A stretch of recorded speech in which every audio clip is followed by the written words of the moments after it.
ఈ విధంగానే కౌంటింగ్ అయితే జరగబోతుంది.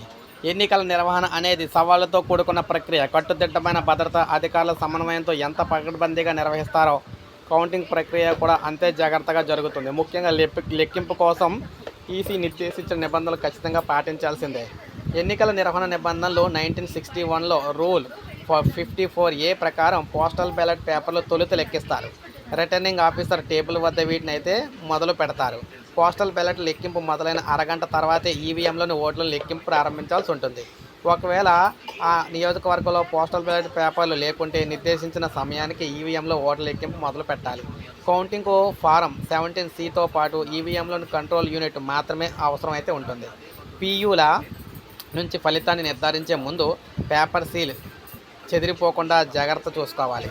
అనంతరం మొత్తం పోలైన ఓట్లకు ఫామ్ 17Cలో పేర్కొన్న సంఖ్యలో సరిపోవాలి.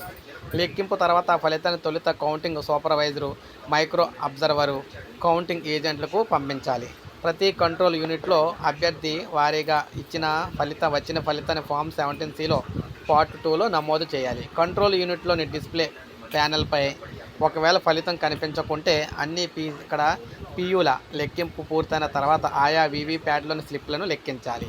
ప్రతి పోలింగ్ స్టేషన్కు చెందిన ఫామ్ 17Cని తుది ఫలితాన్ని కంపైల్ చేస్తున్న అధికారికి పంపించాలన్నమాట.